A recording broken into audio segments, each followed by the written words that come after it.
Olá, amigos traders e investidores, sejam bem-vindos ao canal Conte de Investimentos. Meu nome é Daniel e no vídeo de hoje nós vamos analisar o backtest de uma estratégia para o semanal, uma estratégia baseada na média móvel de 8 períodos. Vamos dar uma olhada se essa estratégia funciona ou não com ações na Bolsa Brasileira.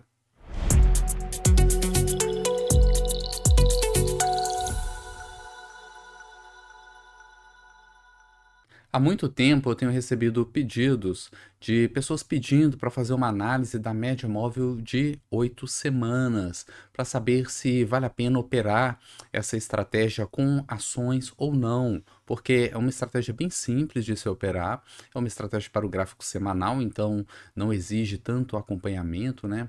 Então é bem fácil também de acompanhar, mas as pessoas estavam incertas ali se realmente funcionava ou não, né? Então acabou que eu decidi fazer um teste dessa estratégia e vamos olhar juntos aqui o resultado. Eu vou compartilhar a tela com vocês. Primeiramente eu vou compartilhar a estratégia, tá? Ela é uma estratégia extremamente simples, que ela se baseia praticamente só na média móvel de 8 períodos. A gente ainda vai fazer umas mudanças nela, mas inicialmente é a média de 8 períodos. Então eu tenho aqui o gráfico da Uzi Minas, tá? Peguei a Uzi Minas só de exemplo aleatório aqui. A gente vai plotar a média móvel comum, simples, aritmética, de 8 períodos. E o setup é bem simples, tá? Quando o candle ele fecha acima dessa média móvel, isso é um sinal de compra. Então a gente compra na abertura do próximo candle. Como a gente está falando aqui de gráficos semanais, essa abertura, né, é a abertura de segunda-feira, né, se a segunda-feira for um dia útil. Então a gente compra na abertura e a gente vai ficar comprado enquanto o preço estiver fechando acima dessa média móvel de 8 períodos. Quando esse preço ele fechar, o gráfico semanal fechar abaixo da média móvel simples de 8 períodos, é um sinal de venda. A gente vai sair dessa posição. Como nós estamos testando em ações, então existe uma série de vantagens para se operar apenas na ponta comprada. Tem um vídeo aqui no meu canal onde eu já explico sobre isso. Então a gente vai testar aqui apenas compras, ok? Então a gente não vai testar vendas aqui nessa estratégia. Então o candle semanal fechou acima da média móvel de 8 períodos, a gente compra na próxima abertura. Quando o candle fechar abaixo da média móvel de 8 períodos, a gente vende na próxima abertura, tá? Então, extremamente simples. Como a gente está operando apenas na compra, essa estratégia ela tem um viés de direção, né? Dessa forma que a gente está operando, que é de direção, não, de posição, um viés de posição, que é a posição comprado. Então, o que que vai acontecer? Períodos que a bolsa sobe, né? Igual aqui, ó, tivemos períodos de alta aqui dos Minas, favoreceu bastante a estratégia. Mas quando vem um período de queda, afastar o zoom aqui, ó, olha só, esse período de alta aqui foi muito bom para a estratégia. Mas se pega um período de queda, olha só, vários stops consecutivos, tá? Então, como tem esse viés de direção, a gente precisa que o mercado seja a favor para ter um resultado melhor aí para a estratégia. É claro que aqui são alguns trades aleatórios dentro de um único papel.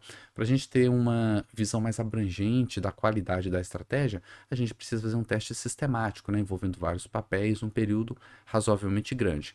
Então, eu já trouxe aqui para vocês um backtest, onde eu testei em 100 papéis, tá, que são os papéis que compõem o índice IBXX hoje, ao longo nos últimos 10 anos, tá? Foram 10 anos aqui de testes, montando uma carteira, onde a gente fica posicionado em até 10 papéis simultaneamente.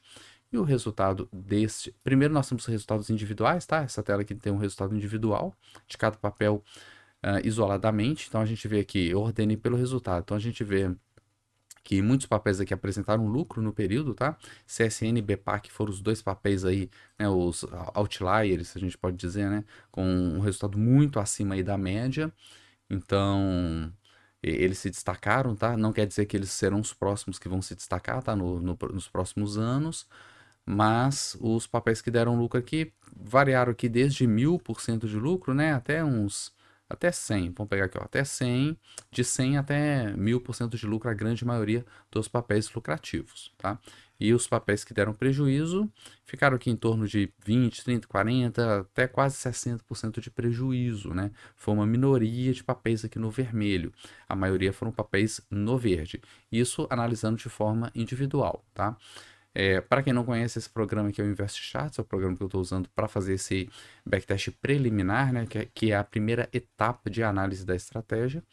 E eu tenho nesse gráfico aqui o resultado dessa estratégia em um backtest de carteira, simulando uma carteira de ativos, onde a gente vai comprar até 10 papéis. Né? Os papéis vão dando sinais, a gente vai montando a nossa carteira e a gente pode ficar até com 10 papéis simultaneamente posicionados. E a gente vai reinvestindo os lucros, ok? Esse foi o teste feito. Eu adicionei aqui também os custos da bolsa, não adicionei corretagem, apenas o custo bolsa. E esse aqui foi o resultado. Bom, a gente pode ver aqui que realmente quando a bolsa ela está caindo, né, que foram esses primeiros anos aqui, aqui nós temos 2014, 2015, tá? Então nós tivemos um período de queda que realmente a bolsa estava caindo. 2016 em diante tivemos uma alta e 2021 em diante o mercado entrou ali numa consolidação, né? Tivemos mais um período de queda aí. E no frigir dos ovos, né, depois de todos esses cenários, o resultado final ele foi praticamente o mesmo aqui do inicial, tá? Então, se a gente usar essa estratégia simplesmente pura, assim, com a média de 8 períodos, ela é uma estratégia que não vale a pena, tá? Porque ela praticamente não apresentou lucro no período, foi muito pequeno o resultado. Para ter um resultado mais exato, nós tivemos aí 24% de lucro, tá? Isso aí ficou abaixo do Ibov. Então, operar essa estratégia dessa forma é uma estratégia que eu não recomendo operar dessa forma, tá? A gente já vai colocar um filtro aqui e fazer um comparativo, mas dessa forma não vale a pena, porque é muito tempo de trabalho, né? Foram 10 anos aqui no backtest, para no final das contas não ter praticamente nenhum lucro nessa estratégia. Bom, o que a gente pode fazer então?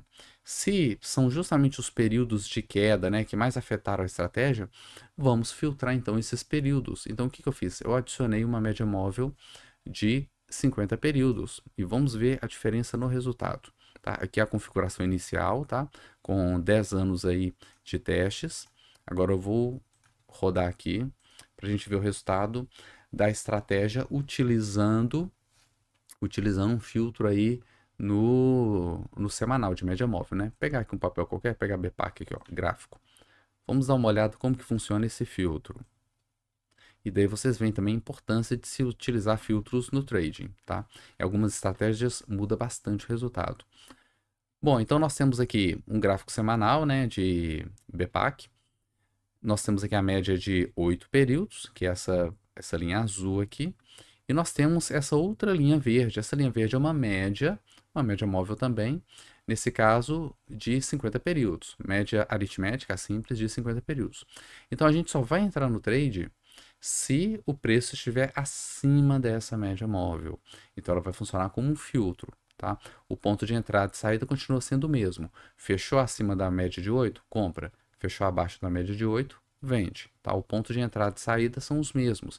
A diferença é que eu só vou entrar nesse trade se o preço estiver acima dessa média de 50 períodos. Vamos ver agora qual foi o impacto desse filtro. É um filtro extremamente simples, tá? Não tem nada rebuscado aqui, nem passou por otimização para escolher qual o melhor filtro, tá? Um filtro simples.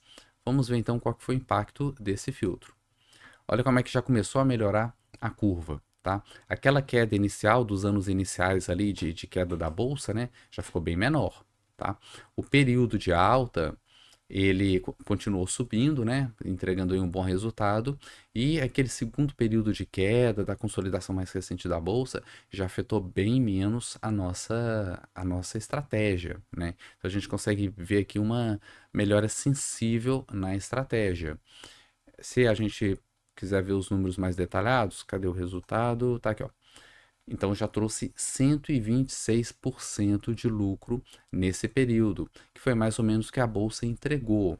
Então, em questão de resultado, ainda não está bom, tá? Porque a gente precisa de uma estratégia que vença a bolsa, né? Porque senão, compra o ETF ali e pronto, né? Porém, não está de todo ruim, porque nós temos aqui um drawdown, olha só, um drawdown de 24%. tá? Então, o nosso risco aqui, ele é menor, tá? Lembrando que a bolsa, nesse período, ela sofreu quedas de mais de 40%. Então, nós tivemos perdas aqui, considerando a operação fechada, tá? A gente tem que conhecer muito bem a plataforma que a gente está usando. Nesse caso aqui, o Invest Charts, ele só considera o drawdown quando encerra a operação, tá? Então, esse cálculo de drawdown, ele chegou a 24%, que foi mais ou menos a metade das quedas que quem operou direto na bolsa ali sofreu, né? Da queda direta ali do índice. Então, entregou mais ou menos o mesmo retorno, porém com uma queda máxima que foi a metade do original. Quer dizer que eu já devo ir para a conta real? Não, isso aqui ainda dá para melhorar bastante, né? Então tem que testar outros filtros, testar outro, talvez combinar com algum outro indicador, tá? Mas assim, o primeiro filtro que eu joguei aqui já trouxe uma melhora, então acredito que dá para melhorar bastante, né? Como eu sempre gosto de dizer, isso aqui não são estratégias que eu estou entregando para vocês já operarem na conta real, não, tá? O objetivo aqui é compartilhar ideias, tá? Compartilhar ideias com vocês. Então, muitas vezes a gente vê na internet, só operar isso aqui, opera a média de 8 que funciona, vai dar lucro. Não é bem assim, né? Pegando a média pura ali, a gente já viu que a média de 8 no semanal para ações não é tão interessante, né? Apresentou um resultado bem fraco ali que nem vale a pena, mas utilizando alguns filtros, eu acredito que dá para tirar alguma coisa que preste daqui de dentro, tá? O primeiro filtro já mostrou uma melhora, talvez se a gente otimizar essa média, ou utilizar talvez um MACD, ou 2 filtros de média, né? Talvez dá para ir melhorando isso daqui. Bom, espero que tenham gostado do vídeo e vocês já operaram a média de 8 períodos, tem um motor operacional um pouco diferente da média de 8, usa algum outro tipo de filtro, deixa aí nos comentários e a gente vai conversando. Vejo vocês no próximo vídeo, muito obrigado e um abraço.